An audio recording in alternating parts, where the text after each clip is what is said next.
The Butcher and His Flock was Owen's most recent lore stream, coming out on the 10th of May. It featured a good deal of information about especially Rosby's past, and a look into see Owen's own mind, with a title that is yet to relate to anything but one line said to Rosby, and connections to the first episode of Outsiders and even further back. The Butcher and His Flock certainly makes for an interesting episode, with as much hidden in it as was in Spill Your Guts. However, these pieces of information were more carefully hidden this time, buried deeper in half-butted lines and fate references. Hidden deeper, we find things that, things you may not want to come to terms with. Something darker than we've seen before. I've done the digging, and what I've found is interesting, to say the least. I found that Owen may be going insane, his mind driven to the edge. A parent that was lost the same manner as his child, that District 8 was far from happy with just putting Owen in the maze. My name is Ghost, and welcome to my theory library, and let's begin. I'm going to be going over things roughly as they appear in the episode, though I may do some jumping back and forth to prove points. I think the first thing I want to go over is Garcia. Garcia was the demon that Owen was shooting at the very first flashback he had, even before the elevator. In the extended form of this flashback that we see in Butcher and His Flock, we see that Owen was not just shooting a target, he was shooting a demon named Garcia. Now, according to Owen's father, Garcia was a captain in the demon armies and attacked somewhere, leaving no survivors. I'm about 100% sure he's lying here, or at least stretching the truth. It is not in a demon's nature to be so brutal, and even if they had attacked and this guy wasn't just a normal captain in the army, leaving no survivors is not how demons work. They would much rather avoid unnecessarily killing. Along with that, Agassi says that you may villainize us all you want, which basically tells us that what Owen's father is saying is a lie.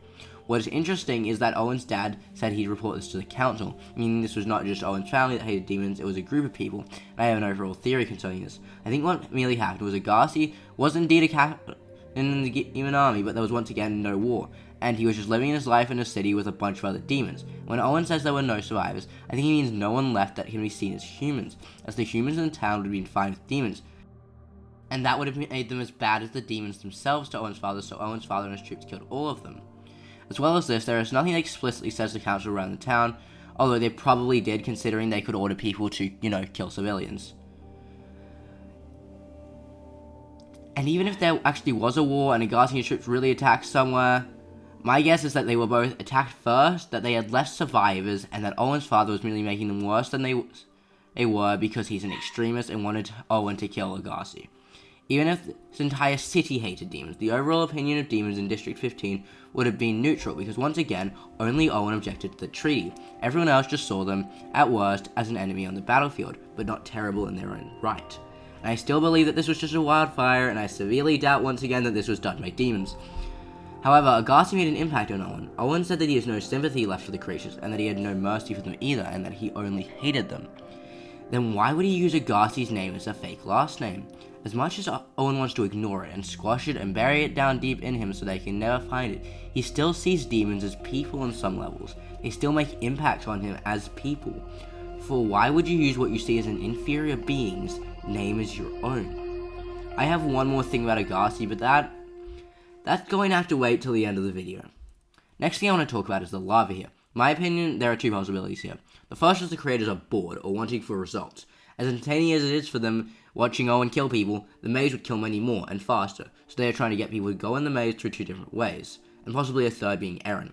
The first way is the lava, but there's a problem with this that I'll point out in the second theory. The lava will rise from the first clearing until they have to go in the maze. However, the likelihood that this is happening in either of the other clearings is low, so they could escape there. The second way is subtle nudges and people's chips. We've seen that Magic's come around to going in the maze again when she was against it strongly for a long time. They may be doing a fork to attempt to get people in the maze. The other option I find much more interesting is that Owen is going clinically insane. Let me explain. This lava is 3 blocks underground, where Owen digs a pit that is exactly the height of the hill, and 3 more to trap Rosby. I counted myself. So either I miscounted, the lava isn't level everywhere, or we have something else going on. My guess is that lava isn't there, because if that lava was really there, the underground section of Girl Boss HQ would be under, and Magic would have noticed that. I think Owen is seeing things and very possibly hearing things. I think Owen is on the edge of going schizophrenic. You see these bird noises? We hear them at the end of Spill Your Guts too. How did birds get inside a barrier block dome? As well as the title of lore stream is The Butcher and His Flock. Flock. Flock is the plural for birds, obviously, so it may not be a coincidence that Owen is hearing bird sounds, for this is his flock, which may eventually progress to human voices telling him things, voices that come from his own mind. Voices that aren't us. And if those voices decide that they don't like us, well, we might canonically be in serious danger, as these voices, since they are made from mind, would be the only things capable of maybe even pushing us out of Owen's mind, and that's what his flock is. But the question is why he's hearing bird songs, not anything else, and I have an explanation for this, and it's something that I actually suggested in Owen's Discord not long ago. My guess is that we see bird-looking shapes in the artwork, right? Maybe these birds were related to demons in some way. Like when a demon dies, crows crow, which would make sense considering we have a demon called Crow, and their alternative name is Tiefling, which means a human that has made dealings with the devil to get powers, or at least their ancestors did. Crows are often connected to the devil and demons.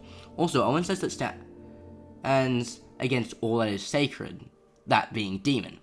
If Owen was an extremist of a religion that believed in the devil or something, because he has to be an extremist of some religion for demons to stand against all that was sacred, any race that has supposedly made dealings with the embodiment of evil would be bad, and perhaps that belief was formed because birds, and specifically crows, would sing when a demon died, leading people to make a slur from them as Tiefling. If I'm right, I deserve some sort of award for looking this far into bird sounds, but Owen could have come to associate this with a demon's death.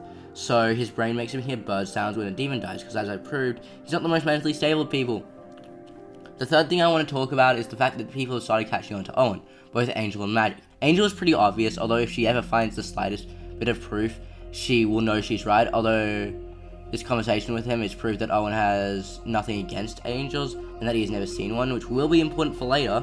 Magic seems to be considering saying something here, and then didn't, and chose to ask about Rosby and such. She may have found something and then decided to worry about it, because of course Owen would never do anything bad. However, with Owen snapping at her, she may start to investigate further, and she may be the reason why Crow survives, if it even does.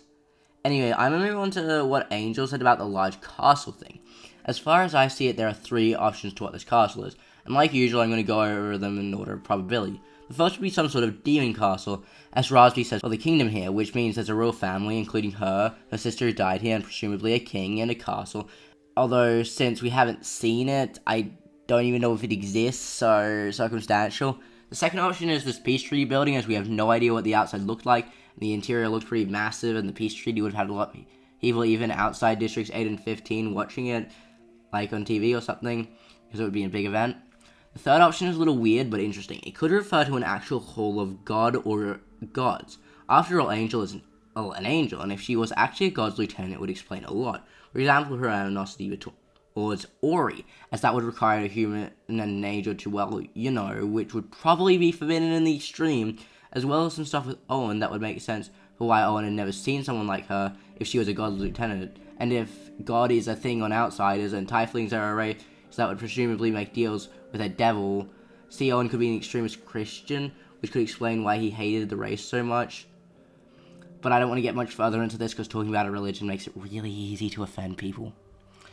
One of the final things I want to talk about is what Owen says about a mission with Rosby. One of the first things I want to get out of the way is this proves that the maze is a mix of criminals and people with lives so shit that they just want a new start.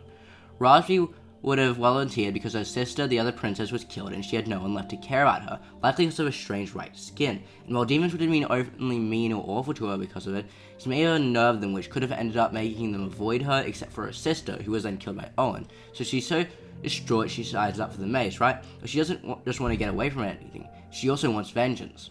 And so does District 8.